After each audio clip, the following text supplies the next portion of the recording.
Well, joining me now is Fox News commentator and host of Tomi Lahren is Fearless on Outkick, none other than the great Tomi Lahren. Tomi, welcome to the show. All this week, we've seen Democrats out there hitting the party line, saying Joe Biden is doing great, he's vigorous, he's thinking clearly, and he's translating Homer from the original Greek for fun in his spare time. How much longer, Tomi, do you reckon they can keep up this charade? Well, I would reckon probably until the next time that Joe Biden speaks to the press or maybe goes off script. I mean, even if he's on script, quite honestly, it's still, anyone's guess as to what he's going to say. But listen, the Democrats don't really believe that Joe is doing well. They don't really believe in his cognitive ability. They just have to hold water for Joe for maybe a few months longer until they can replace him. But there are many that are coming out of the woodwork finally and actually speaking the truth about his physical and mental abilities, and expect to see a lot more of that as we head into the summer and as we head into the Democratic National Convention. Well, Tomi, I thought this pretty interesting that Vice President Kamala Harris, she said that she is ready to serve, God help us all, amid the mounting concerns over the president's age and mental capacity. And during an interview with the Wall Street Journal, she said, quote, "I am ready. There's no question about that," and said everyone who sees her on the job walks away fully aware of her capacity to lead. Now, what do you make of this? I mean, this is a woman who's normally talking about Venn diagrams and yellow school buses. Would that still be a step up from Joe Biden? That's the tough spot that the Democrat Party is in, because you've got Joe Biden that can likely use his dementia and his cognitive failings as an excuse. But Kamala Harris does not have that excuse. She's just, quite frankly, lazy and bad at her job. And when she says she's ready to lead, I mean, two words for you: southern border. That was the first job she was tasked with, as being the border czar. And you can see how well that's working out for our country.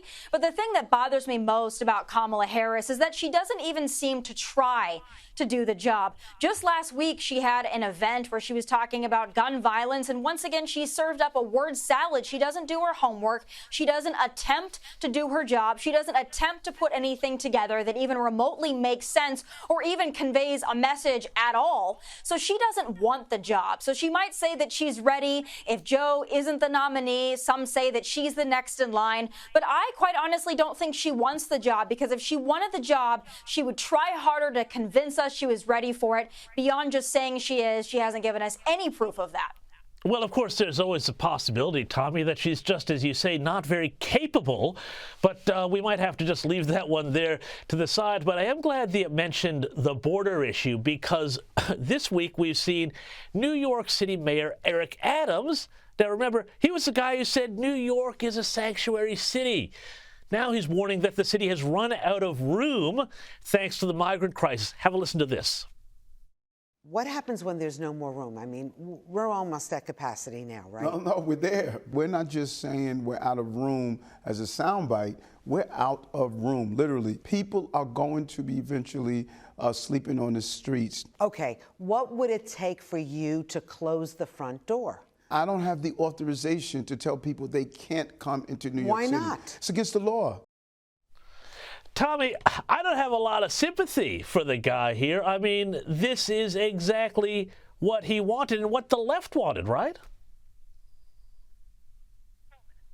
Right, and make no mistake, these Democrats, these mayors, these governors, these leaders, they don't actually want to secure the border. They simply want more federal funding as they welcome in more migrants and illegal immigrants. And what I thought was really interesting about what he said is that people would soon be sleeping on the streets. I'm not sure if he's aware that there are Americans, namely veterans, American veterans, that are already sleeping on the streets. And there have been Americans that have been pushed out of shelters and pushed out of housing to house illegal immigrants. So when he says people are going to be sleeping on the street, I'm not so sure he's aware of the fact that there are many people that are currently sleeping on the street, and they have every legal right to be in this country. So all of this is an abomination. It all starts with poor leadership. The Democrats don't want to fix the problem because they want to keep themselves in power, and they know by ushering in millions of illegals, giving them voting rights and amnesty, that's their way to secure their power for generations or eternity to come. So every time they cry these crocodile tears, I'm sorry, I'm not buying it. Well, Tommy, you're right about, I think, the long-term voting strategy, but also let's remember the way congressional seats are apportioned. It doesn't matter if the residents are here legally or illegally.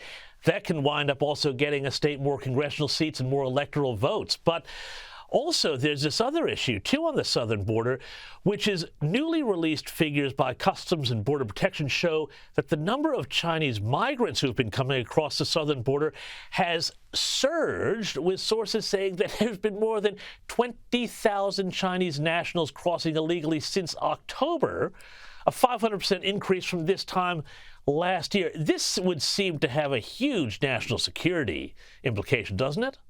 It sure would. You know, actually, just today I talked to our Fox News international correspondent, Griff Jenkins, on this issue. He's in California right now, where most of the Chinese are coming through. And he said after speaking to a lot of these migrants, they're telling him that they're coming to the United States to work. So once again, they're coming for economic reasons. That's the best case scenario. If they have other, national security issues and risks, that's a whole nother can of worms that I don't even want to open. But if they're just coming here for economic reasons, that also goes against this whole notion that these people that are coming are asylum seekers and refugees. They're simply not. So the fact that people are gaming the system and getting away with it, national security implications on our resources, not sustainable, but we don't see an end in sight anytime soon.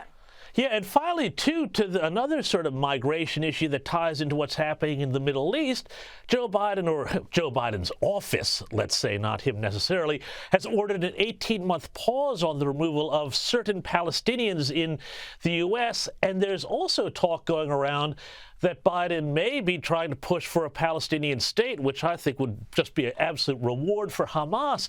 How much of this is driven by those sort of electoral politics where states with a high Palestinian or high Muslim population are driving basically domestic policy now in this Democrat White House? Yeah, exactly. I mean, look no further than Michigan, where Joe Biden is not doing well because he hasn't come out, I guess, in enough support of the Palestinian people, a.k.a. in a lot of regards, what that means is actually Hamas and Hamas sympathizers. So he's taking a lot of flack from young people who don't know what they're talking about, as well as some communities that are really pushing for more recognition of Gaza, but also wanting to send more aid to the Palestinians. And again, when we talk about this issue, it's so frustrating because everybody wants people to have humanitarian aid that need it. Everybody wants people that are in war-torn nations to be okay, innocent civilians.